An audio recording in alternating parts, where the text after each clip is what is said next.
Okay, thank you. So we kind of talked about here, but the first question is, how do you communicate with your students? What do you use the most? Email, text messages, phone calls? I think most of us have determined that email is not a good form of communication because they don't check their email. And me is the like first contact recruitment. We text primarily. We still send email and a phone call, but they don't respond to their email. They don't answer the phone. So texting is our main form of communication with them. Pay registration opens on X day. Don't forget you still don't forget to take the acuplacer or whatever. And sometimes they respond to a text message. I don't know, someone mentioned it earlier this morning. They send that text message, hey, I just sent you an email. I need you to check your email. I do that. I do that a lot when it comes to, especially if they're on like financial aid warning and have to have those meetings with their advisor, or if they've gotten a flag raised from failing a test or whatever it may be. I'll send all of those text messages out. One thing we've started doing recently, specifically with our early college students, like doing credit and doing enrollment, is we ask them, is there a supporter that we can contact? And of course, it's within FERPA, right? But it's mostly used for like, their tuition fees. You know, and so we have started collecting that supporter information. And then honestly, Bethany and her team, Bethany's here with us now, get a lot of luck with phone calls. Old school phone calls. I don't know, it's kind of wild, but especially when it comes to you need to turn in these documents, you're gonna get dropped. You need to pay this money or you're gonna get dropped, so. Yeah, text mostly. What type of information do you relay to students? Is it about, deadlines, events coming up, bills due, just what's going on, PFS? So one of our retention advisors sends us an email template every so often. It's like, I don't know. Yeah, we call it email communication, and we just have different important information that we put together throughout the semester. That then we send out to the advisors and say, here's who's on your caseload, you're gonna email this out to your caseload. They can tailor it if they want. So maybe it's right before midterm, and it's like, hey, just checking in. Everybody know about the resources and tutoring and things like that. So we kind of have different times throughout the semester that we do that. And then there's still some consistency in general in the institution, even though we all have different active advisors. And I've been to conferences where, less is more. They don't need 5 million words. They want a picture and this and that. So we try to do that to where maybe there's the graphic and things like that, just to mix it up a little bit. But they are getting constant email communication throughout the semester from their advisors. I just want to piggyback on that as well. So I do tailor my messages. Send them out like carbon copy to all of my advisors. And as somebody said earlier this morning, it's been maybe 3 weeks, I think, since I sent the last one out. And initially I'll get a buzz, I'll get a lot of responses, but then 3-4 weeks later, I'll get that one person who will respond to it and need to ask me a question. So even though they don't respond right away, just having that email that they kind of hold on to know, oh, that's the person that I contacted. I found it's been really useful. And it's really nice when they say thank you. I'm Brandy from OTC. We do campus announcements a lot. The navigators each have their own campus course with their advisees in there. An announcement can try to meet the students, maybe if they feel very involved into to do the course. Now at Three Rivers, we have an email that goes out on Mondays.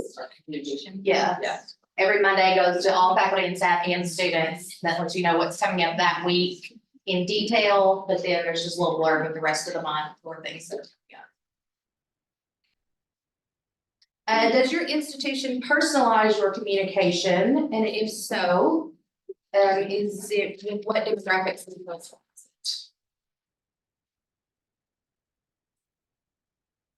Well, like our EdSci extension bot will, it'll text and be like, hey, Brenna, how are you doing today? And I will say we use preferred names, so, obviously, that's important as well.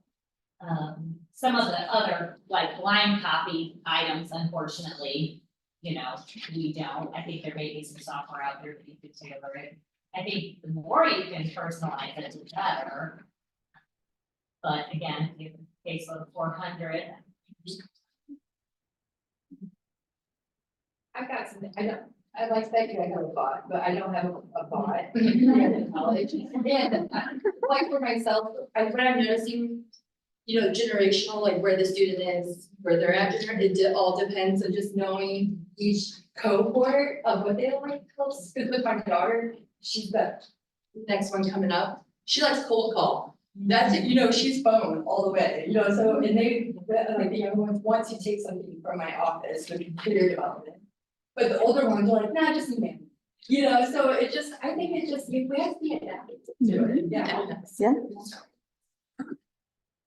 So I do care team case management, so it's a little different. Typically, I'm calling them to be like, hey, it seems like something's wrong.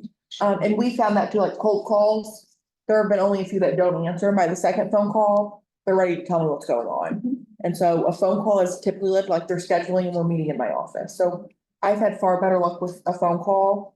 And they'll say, oh, I didn't even look at my email. I saw that, you know. You are in there. Do you leave a message? So as long as I kind of base it on what their voicemail says. So if they don't leave a voicemail, I'm just very generic. Hi, it's Alexis from Jefferson College. I just want to get in, you know, touch base, check in. And if it is their name, I'll go a little more in depth, you know, an instructor said there was some concerns, you might have something going on. I'm here to help you. Here's where you can reach me. Piggyback on that, in our new student orientation, they have to do an intake form. And on that intake form, they can say if they would be interested in counseling or peer support or tutoring or whatever. So then, once we get the data back, we will then refer them to tutoring. So then the tutoring center will call them and say, hey, indicated you may be interested in tutoring, here's what we have available, whatever. So we do cold calls based on the data that they've already given us. So I use text messages normally, but I have seen calling. I get a pretty good number of students who answer, and if they don't, I can leave a voicemail and then they'll send me a text message back. Answering my voicemail, so they just, they're like, I don't have the phone, but they'll text me back, which is really nice. But I know sometimes even texting them, they think I'm a robot. Like they think that it's an automatic thing, and I kind of have to put my own like personality into it, because otherwise they think that I'm just an Autobot, I'm not actually a person, and I have to like put my personality in there and be like, oh yeah, this is so much fun. And then they actually get into the conversation with me more. Well, that's with me being in the campus, our phone number, the exchange is 888. So a lot of times they think we're a telemarketer when they see an 888 number. I'm like, no, it's me, I promise. So do you call from your personal cell? How do they text you back? No, so we have a different, we have a texting system. And then it's Target X, and then we have our office phone numbers. So a student can text me in the texting system, and they can call that number and sort into my office phone. So they can have one number to call me from. They think we're robots that they can't text back, and I'm like, no, you can text me, you just can't call me on this number. Real, and I'm like, yes, please answer my question. Yes. Because ours, if you call a number, it's, you're not going. We don't like our text system, we don't Yeah, get ready if for they that call it, gets to me. contract to be able to say. There have been times I've called, but if it's really detailed, I'll tell them at the end, I have emailed your student account with this information, so you can see it. I'll do that a lot. If I have to leave a voicemail, I'll call you and I'll say, hey, it's Haley at Three Rivers. I need to talk to you about whatever the case may be. I've sent you more details on your email, so check your email or give me a call back.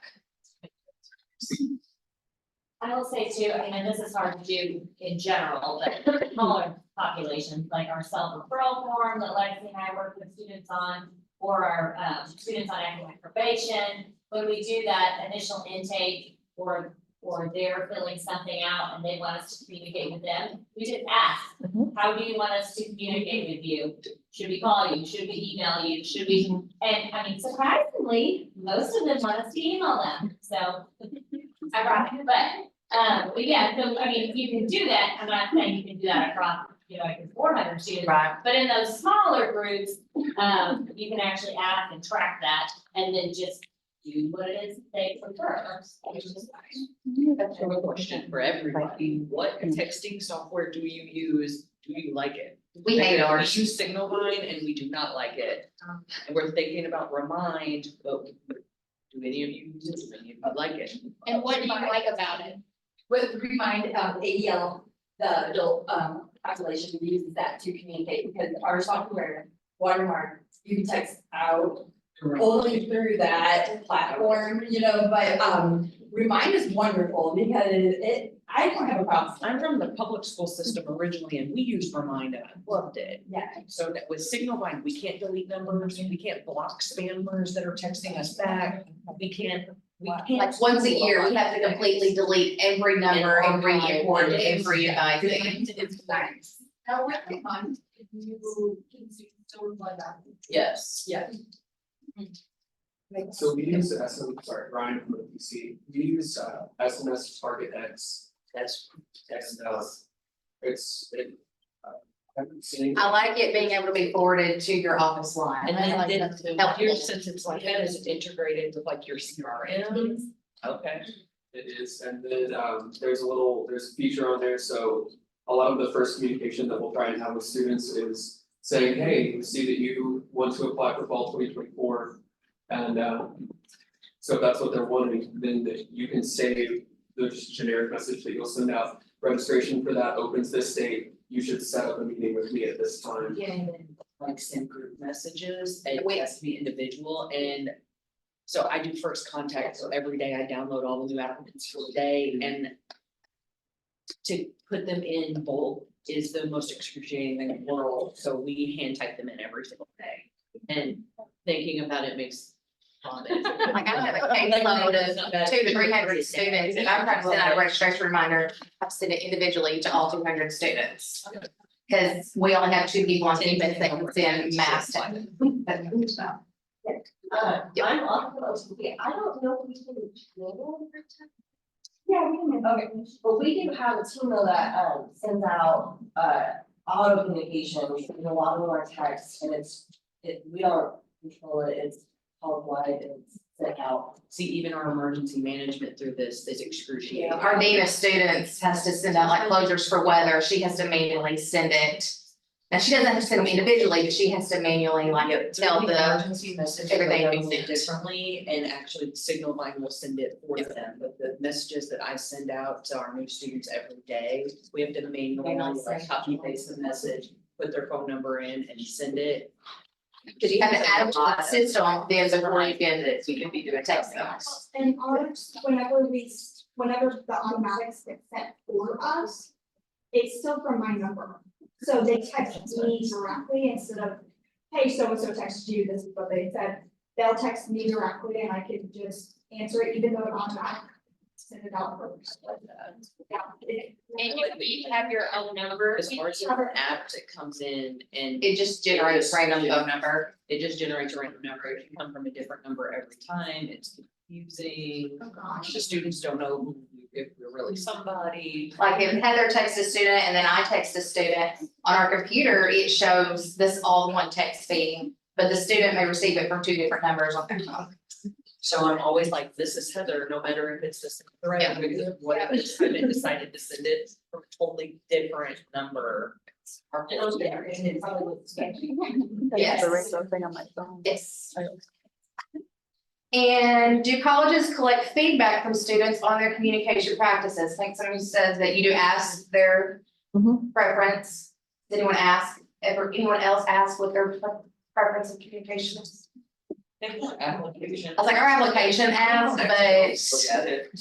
I would know what our preferences, if they are gonna email us, I would say, if you prefer email, we just ask that you use your student. So I say that, but that's. if they are required to use their student, we are not allowed to reply to a personal email. All we can reply to it is say, please email me these questions from your director's email. Yeah, because we can't verify that it's them. Yeah, that's a person. I'll take the questions and then I'll email them to their student email and then, I'll email them before, I'll say, I emailed Please check your these. student email. I've answered these questions on your Three Rivers email. Yes.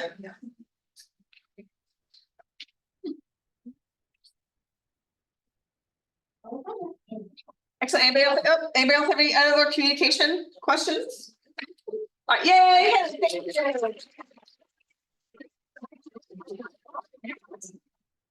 All right.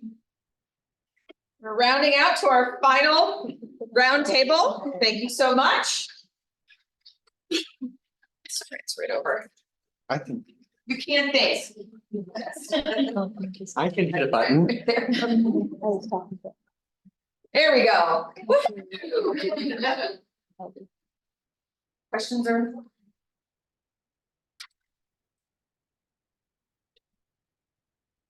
All right, I'm Keith Robinder. I'm the Vice President of Student Support Programs at St. Louis Community College. So I oversee the Student Advocacy Resource Center, Counseling Department, and our Child Care Resource Programs across all 4 of our campuses.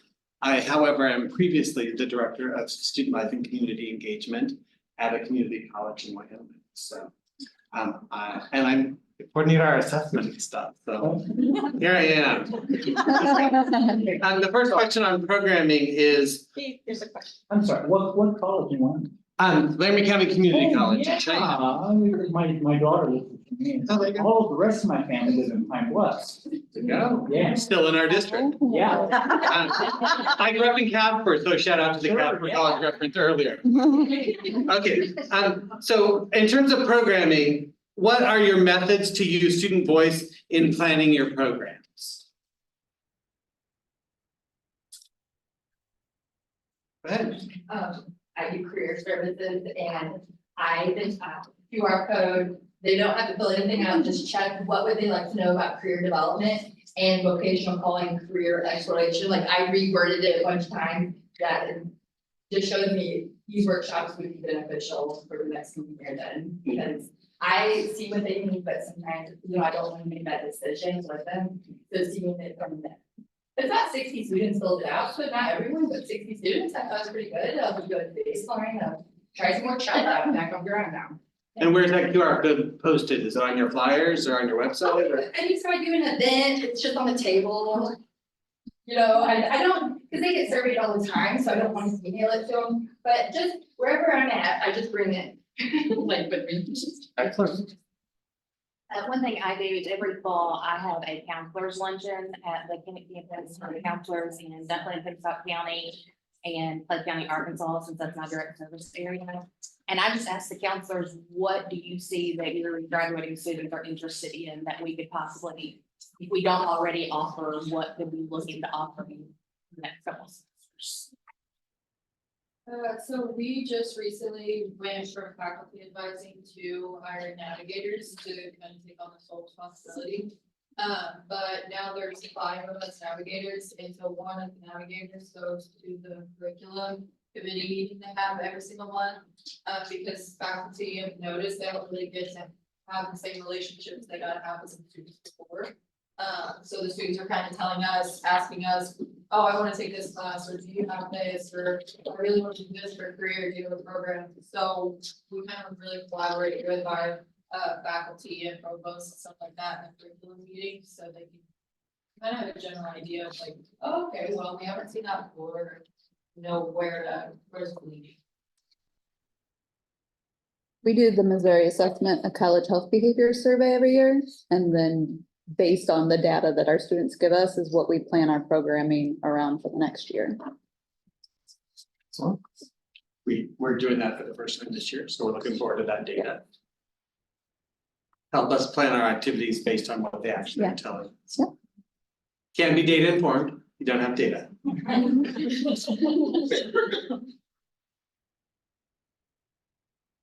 One of the things that we're doing at St. Louis Community College is we use EAB Navigate as our student success platform, and we are adding in a new, what we call, this is our jargon, but it's a pre-matriculation survey. Mhm. So the first time they log into Navigate, it's just 2 questions, but it's check all that apply. And it allows us to get a lot of information as students are coming in on kind of what their needs are and what their interests are. And so again, it won't take them a lot of time, but the first time they log into the platform, we can get a whole host of information about what their needs are, interests are, but it also allows us to say, oh, I'd like more information on childcare, I'd like more information on mental health services, I'd like more, I don't know how to fill out my FAFSA. You know, whatever checkbox they do, we're like, okay, we know who to reach out to and say, you've said you want more information, maybe they'll respond to that email. We were planning that as an intake survey, but stuck on the technology piece, but what, do you plan on doing that every year, or is it just for new students? Like, I know for us, we're really thinking about it at the time of admission. Right. You know, like this. So that's why we call it it's the first time they log into that platform. So we will miss the people that are in the platform now. But it really is an early, we are working with Ruffalo and Levitt in terms of some enrollment management processes, and they're like, you need to get to students who need help sooner. Right. And so why don't you ask them right after you admit them, do you need any of these things? Because we have these services, let's connect those dots quickly. I see the benefit though, of doing it every year. Mhm. You know, like even for those students who've been here, like they still need help with. Maybe I don't have mental health services today, but maybe I need them tomorrow. Right. Right. And so then it balances out the other programs we have in place in terms of our early alert programs and the stuff we're doing through advisors and faculty and other things around all of our students on an ongoing basis. This gets us real good information right at the point of entry. So it complements that, it's not a replacement for I us. just think sometimes, I mean. Yeah. Early alerts are good, they're early, but sometimes if we can capture these before anybody here notices, it's such a problem.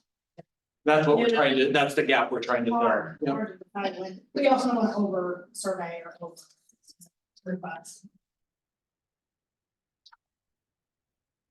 All right, what are the perceived or actual barriers that prevent students from engaging in campus activities?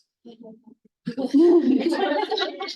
I come from a four-year college background and I was super involved in my four-year college. Community college, our campus is dead at 2 o'clock.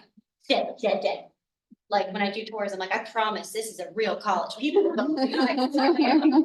There's like 3 or 4 students that are still left on campus, so mine is just time wise, like they're leaving, even the ones who live on campus is trying to get them to pull back for an evening activity, or like ECC, you guys are having your library late night game night. Like, how are you getting them to come back by the time that they're done with us? And that's also a perk of ours is you can go do a student, like you can have a part-time job because you're done so early. So there's like pros and cons, but how do you get them to come back? Brian said. Yeah. Even sometimes that doesn't. Is it just? One of our faculty members pointed out that sometimes the physical setup of the school doesn't always say stay. Sometimes the physical setup of the school says go to your classes and then get out. And so having soft furniture set up in conversational places where they want to linger and complete their work there as opposed to convince themselves to do it later on. I think could be really useful, so really addressing that physical layout. We're building new buildings at our campus is in the world of architects, they're called sticky spaces. Not actually sticky, you know, like that's gross, but but inviting, like you're meant to be here and we want you to be comfortable hanging out and doing some of those things, so. Well, I would say, and I mean, I'll brag on that, but I have a twin sister, she's a faculty member there. And I was talking to her because, you know, we have that problem where it's like, we offer these events, they're in the middle of the day, no one goes, unless they're in my college 101 class, and I'm like, what? Yeah, time we go. And she said, well, you know, Mac's really good about their faculty really embrace that, and if it all has to do with the content of the course, like, I don't know if you guys hand them something and they sign, I don't exactly know your process, but, you know, she made it sound like it was kind of like accepted in the campus culture of, you know, the faculty are encouraging you to go to these events. And we're not quite there yet, with our faculty. So we're working on it, but I just like that idea. I thought that was. Well, and we've certainly noticed over time that more and more of our classes, we just have fewer evening classes.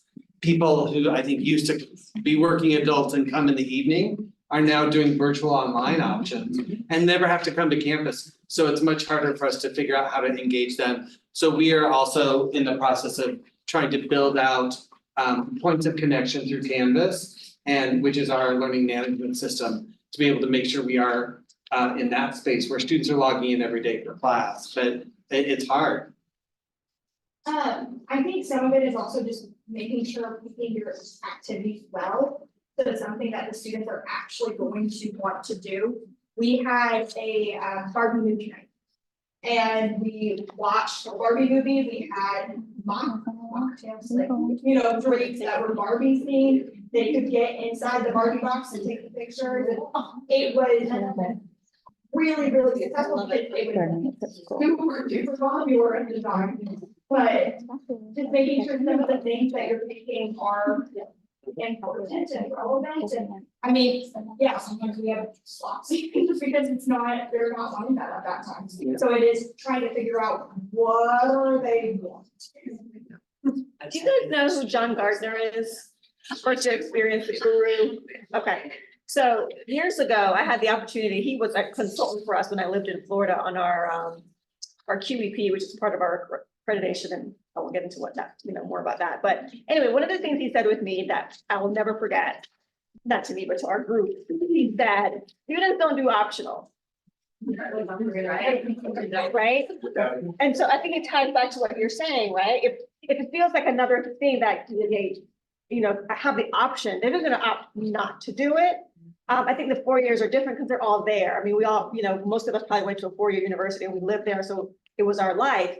So how do we find those kinds of things that they want instead of I feel like we constantly are doing stuff for the sake of doing stuff.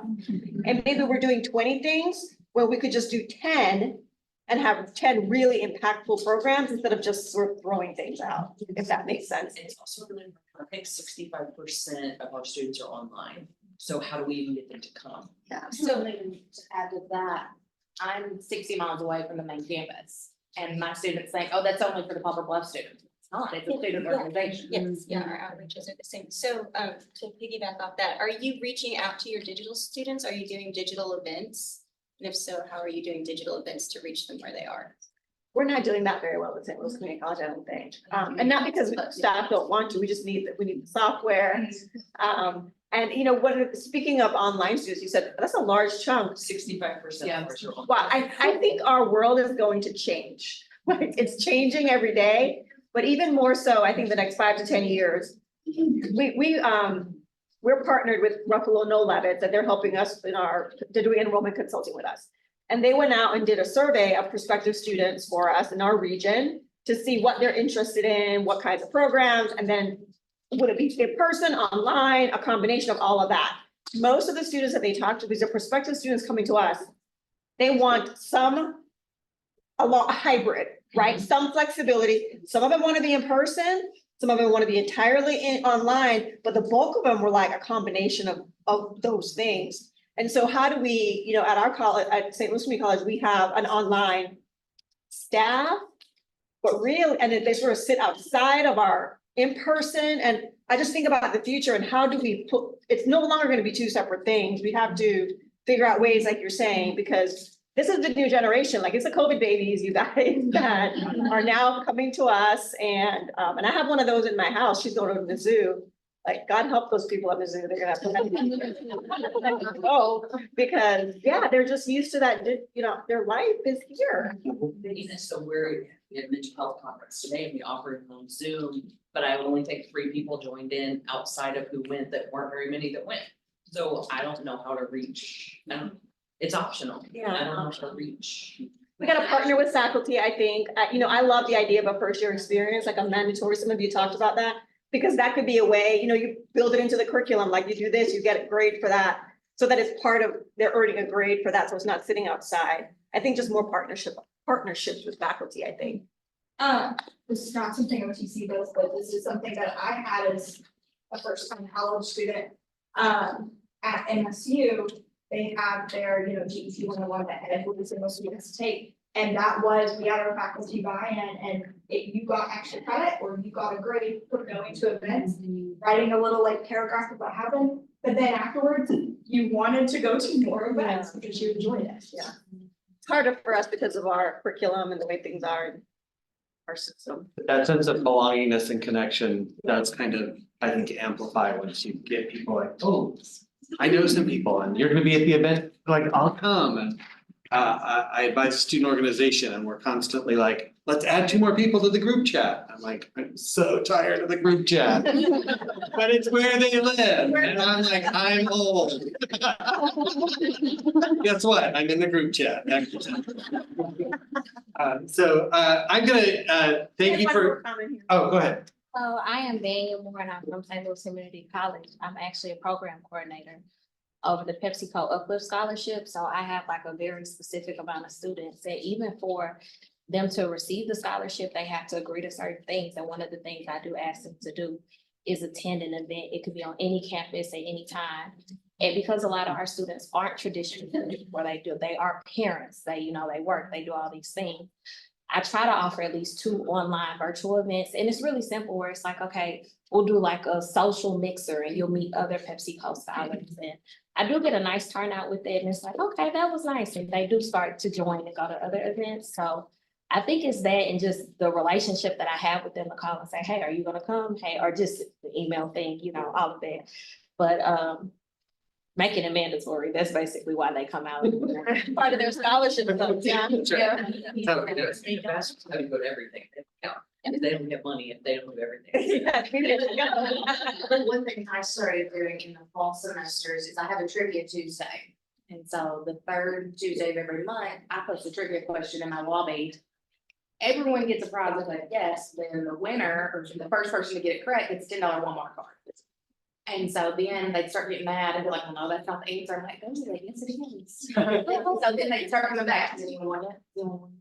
And so they at least came to class on Tuesdays too. And we've been hosting our events over 2 days, so a Tuesday and a Wednesday, or Wednesday and a Thursday, and that's really helped bridge that gap of students who don't get to come to them every single day. So, because you have different students on campus all the time, so that's really helped us a lot to get involvement numbers up.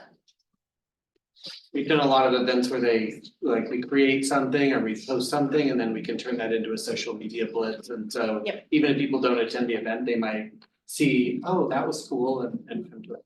Take one more comment. So one thing that we did this year that was different, every first week of classes, they'll do like Eagle Week and like each day they do something a little different.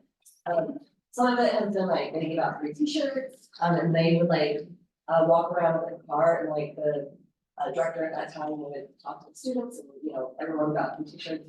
They did like free donuts, free popcorn, different things. But one thing they did this year was karaoke. And you all the staff were like, we're gonna go just in case students don't want to participate. And none of the staff needed the help because the students were so excited, there was a line and there were some amazing singers and it was impressive. It was really fun. I love it. I still love it. All right, there's 10 minutes left and I have a whole nother talk. And then I'm supposed to go, so yay for me and this thing, but Sarah also asked me to kind of talk a little bit about assessment. So I have 2 prompt questions. I'm gonna ask them both and then just open it up for you all to share with each other. So the first question, what types of assessment data do you use to inform and improve our practices? And then what are the different ways to assess student learning that you're using in your student affairs departments? No, we've been using Noel Levinson for a while. Very good. Their student satisfaction index. This is not a type of assessment, but I took a class a couple of years ago, on student affairs assessment. And there is a student affairs assessment leaders group. So if anybody is interested in that, and then that group happens every semester. And it really opened my eyes to, well, we're student affairs, we don't you know, but we Yes. do, it just doesn't look like even a survey or a test, we assess things in different ways. And so that opened my eyes, and then of course I'm Sarah now as a supervisor to really opened our whole team's eyes. And that what you assess gets used, right, and changes, and, you know, so just looking at assessment in a different way than the classroom building test. So I work for a graduate program. Conversations of big, we got a pre and post assessment, see it, what we're doing some practice, it's. And we gather that info and some image, nobody should have a little algorithm, and we'll see there's one thing. Yeah, patterns and then we can improve on, and we have students. I just rotate them to the pre-. Finding data and using that data, it's key, if you really want to make it find some.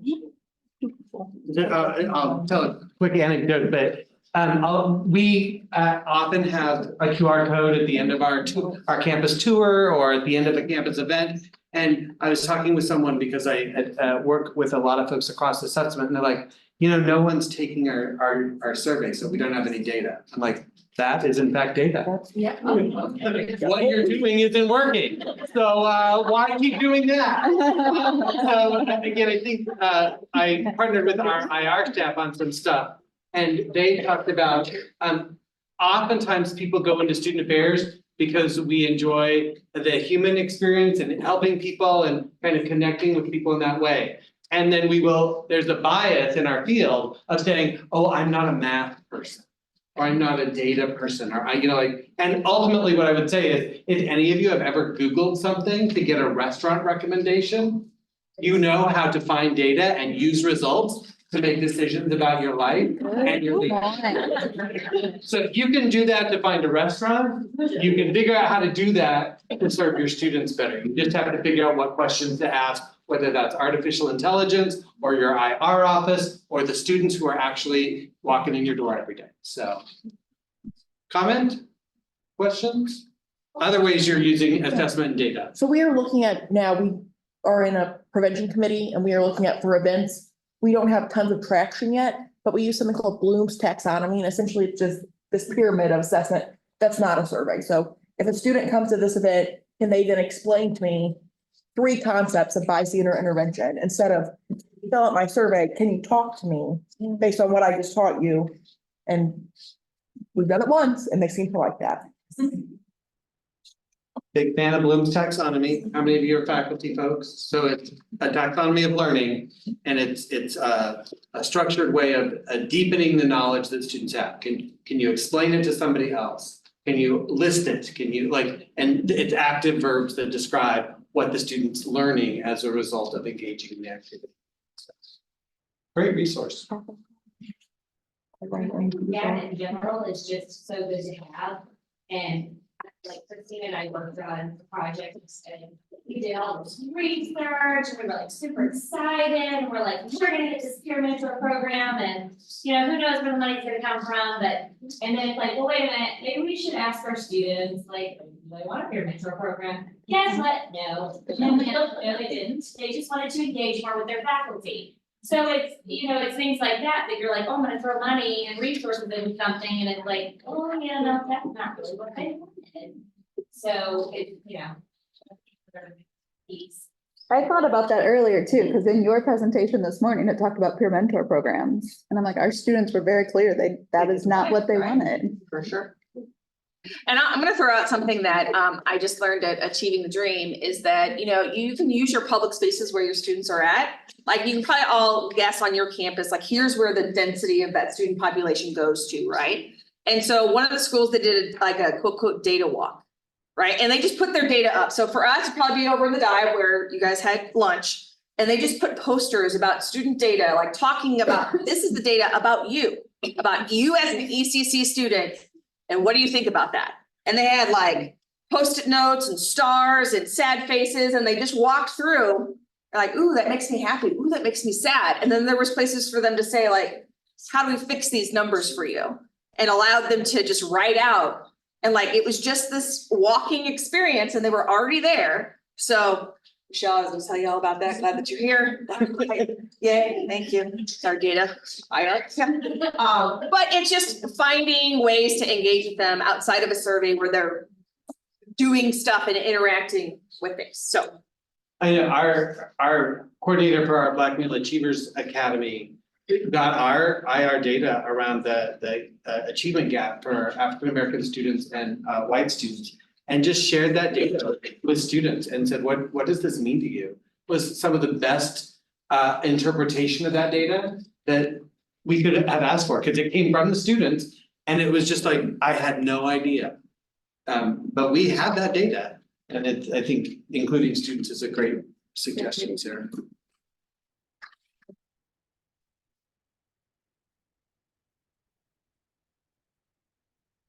Alrighty, it's almost 3:00 and I'm gonna call it, but I would say my information will be in the slides that get sent out to you. Just, I am someone who has a bit of expertise on assessment and student affairs. I've taught that class at the graduate level. I supervise all assessment for St. Louis Community College. If you have questions or want to just talk through some things, I'm happy to be available on email or as a resource to just help you figure out how to tap into the resources at your institution. yeah.